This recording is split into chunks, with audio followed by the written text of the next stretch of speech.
Hey everybody, I'm Vera Stewart, and didn't you used to love to watch the show, My Three Sons? Well, today I got the best idea from, turning that on from time to time, just remembering my childhood, that I have three sons. And wouldn't it be wonderful if I shared with you their three favorite recipes? So today we're going to do Daniel's broiled chicken with rice and gravy. We're going to do John's country fried steak with mashed potatoes and milk gravy. And then we're going to do Cord's lamb shanks with vegetables and a great wild rice and kale dish. So, I know you're getting hungry, especially you guys out there in the audience. So let's get started with the broiled chicken. So we love the dark meat in our family, and so I've got 3 leg quarters that I'm going to do. And so I'm going to just get those good and patted dry. And we're going to put those in my sprayed 9x13 pan, and I'm going to use a little bit of nature's seasoning on these just to get a really good flavor. I love all the different ingredients in this nature's seasoning. So 3 of these, and you're maybe thinking, well, do you trim off any of the fat off of the chicken? And actually the answer is no, because I love to make the gravy from all the extra drippings. So now I'm going to flip it over and do the other side. And dark meat is just so moist and tender. And this is one of those dishes that is one of those comfort foods, probably for many of you, that you remember a dish like this. All right, so now we're going to take a little bit of butter, and I'm just going to put a piece on each of the different pieces. Of course, a leg quarter is a leg and a thigh. Doesn't this just look divine already? Okay, and then I've just got some pan spray that I'm going to coat the top of it. And now I'm going to use my countertop wood oven, and I've got it on 350 degrees, and we're just going to walk over and get that placed in the oven. And we're going to probably cook this for about 45 to 50 minutes on 350. All right. So the gravy is probably the best part of this dish, and I went ahead and did some of this ahead. So I've got the drippings from the first batch that I made, and this is just basically the oil and the fat off the chicken and a little bit of butter, and of course some of the brown from the chicken that's actually in the pan. So I'm going to get that back heated up hot, and then I've mixed cornstarch and water, kind of a little bit half and half cornstarch, half water. And once this gets going, kind of boiling over, I'm going to start adding this in and just whisk this together.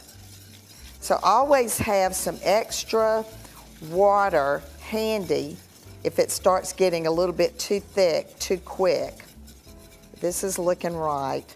So, when I think about Daniel and how much he used to love this dish, we always let everybody have their favorite dish on their birthday, and he always picked this dish. So this is one of the ones that I always said when his wife, Catherine, became part of the family. I said, well, we're going to have to learn how to make this dish because it's Daniel's favorite. And, I love the fact that Catherine just loves to get those meals cooked for him every night. But it's kind of one of those things that, this is one of the ones that I love to make myself for Daniel. So I've had a lot of fun with this.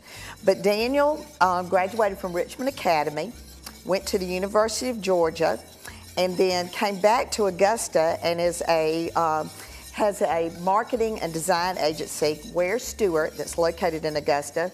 He and his wife, Catherine, have a son, McClendon, and then a brand new baby that's coming any day now, right around the corner. So their household, I'll probably be making a bunch of broiled chicken coming up for them.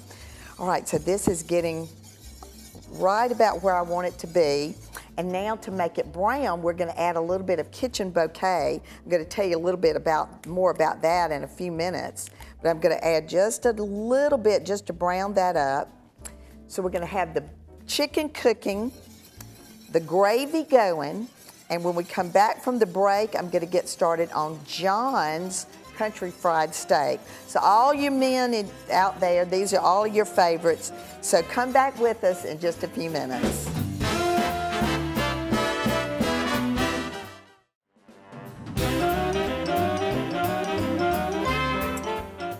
Hey, welcome back everybody, and if you're just joining us, this is the VeryVera show, but we are doing a throwback on My Three Sons. So while we were away during the break, I finished the gravy for Daniel's broiled chicken, and now I'm getting ready to get started on John's favorite dish, which is country fried steak with milk gravy and mashed potatoes.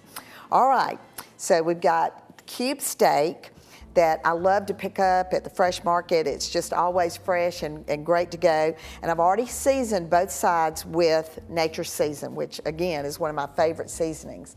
I'm also gonna put some of that into the flour that I'm gonna dredge it with, because when you're frying something, you season the meat, but you also need to season the outside coating so that you get that flavor through and through. All right, then I'm also going to be dredging it in half and half, that I've added just a little bit of Tabasco to that. All right, so I've got my oil going over here. You want it to be about 350 degrees. One of the things that I like to do is just hit it to see if it's just about right. So it's wet, dry, fry. So I'll place the country fried steak in the wet, and then dredge it. And this is a combination of self-rising flour and rice flour. And the rice flour is gonna give it a little bit more of a crunch. So that's why I like to use that. Just shake off the excess. And that should be just right to go. All right, so John also graduated from Richmond Academy, finished at Georgia, went to medical school here at the Medical College of Georgia, and is now a radiation oncologist, and he is in practice here in Augusta. His wife, Mallory, who also really knows how to make this dish very well, they have 3 daughters. Jane is almost 6, Lucy is 3, and Francis just turned 1. So they have their hands full with those 3 daughters. All right, so while this is cooking, we're gonna get started on the gravy for the country fried steak.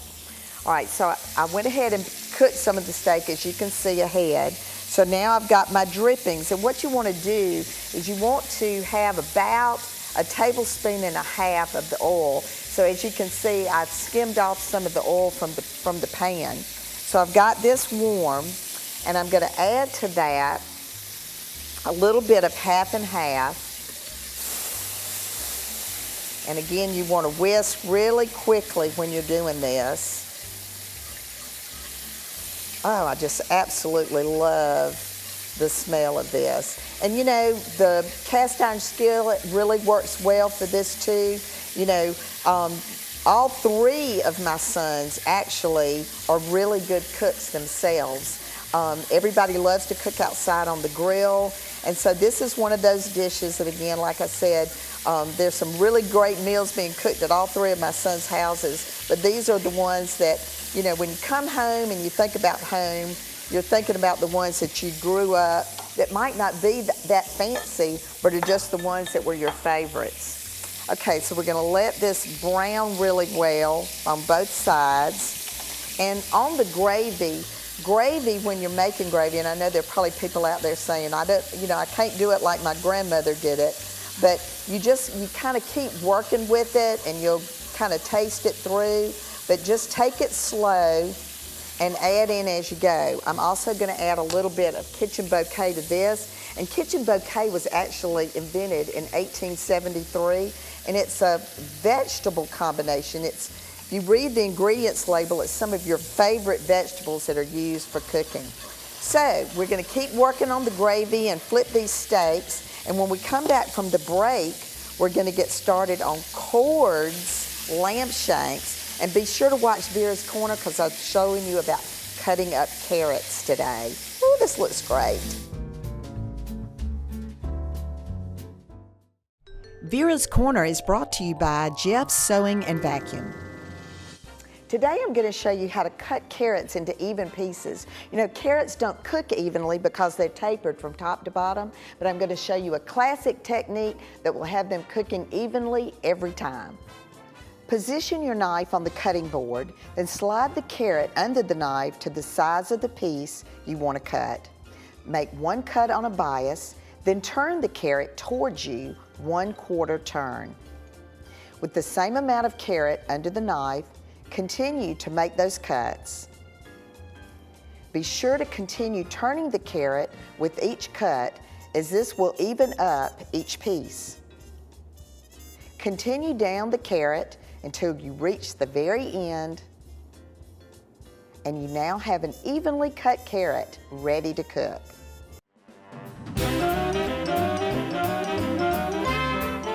Welcome back, everybody, and I am having so much fun introducing you to my 3 sons' favorite dishes. So while we were away during the break, I got the milk gravy finished for the country fried steak. I also pulled the broiled chicken out of the oven and dotted it with some butter and put it back in for about 15 minutes. And now I'm getting started on Cord's lamb shanks, and this is his absolute favorite. So lamb shanks are just really a great dish, and the preparation is not that difficult, and if you love lamb, this is a really wonderful way to serve it. So I've got some kosher salt on these on both sides.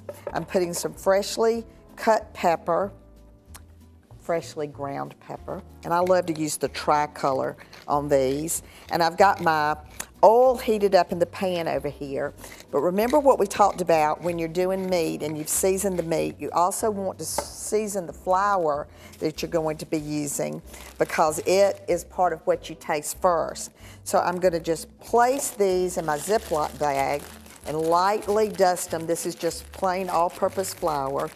I've got my oil nice and hot, and we're going to do just a quick sear on each of these. Yes. And this is one of those dishes that, you know, cooks in the oven for a couple of hours. The house is going to smell great. If you're looking for something that is one of those that's really great for company, you know, one of these lamb shakes is really a plenty for one person. And it's also, I just love to, when I'm having people over, I love to have a dish that's cooking that the whole house smells like it when they walk in. Okay, so these are going to, and now I'm up to my elbows in flour, which is also fun. All right, so let's talk a minute about what else is used for this while those are cooking. So this is a great vegetable base that these are going to prepared on. So I went ahead and got this done ahead. So I heated some olive oil in a skillet, and I sauteed celery, onion, carrots, and garlic until it began to brown in the pan. So that takes about 20 minutes. I've added in tomato paste, and then I've cooked that for a couple of minutes. Then I added in beef broth to deglaze the pan and brought that to a boil, a nice hard boil. Removed that from the heat. I've added in fresh rosemary that was crushed. I put thyme around into a kind of a bouquet, it's tied up, and lemon peel. And then finally, I poured this into my roasting pan. And this is going to be ready to go with these lamb shanks that you just want to get browned on each side. So let me tell you a little bit about Cord.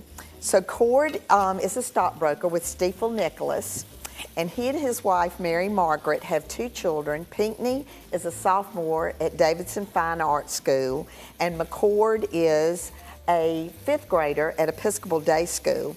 So they have quite an active family, and like I said about Daniel and John, Cord also loves to cook himself and does quite a lot of really great dishes that are part of his family heritage as well, on you know, different things that he's enjoyed doing with barbecue sauces, and he cooks a great pork loin. So the lamb shanks is actually a recipe that came to our family by way of another friend, Gail Sherrouse, made this dish for Cord years ago, and he actually still has the picture of it on his phone. So we love to make this. So once these are nice and brown, I'm going to sit those on top of my cooked vegetables. And then these go into the oven, as I said, 350 degrees for actually a couple of hours. So this one's just about ready. I'll kind of show you what I'm talking about. So you've got your base already done. These are gonna go on. Then I'm gonna cover that with a piece of aluminum foil, and this will go into the oven. And when we come back from the break, I'm gonna plate all three sons' dishes, tell you a little bit more about each of their families, and then we'll see what they all look like, and you can choose which one is your favorite. So come back with me in just a few minutes.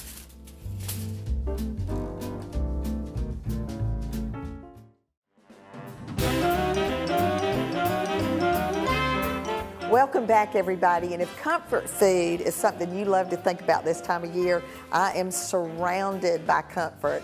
And certainly the fact that these are my three sons' favorite recipes is extremely comforting to me. So I've had quite a bit of fun preparing this today, and hopefully you will want to try some of these recipes.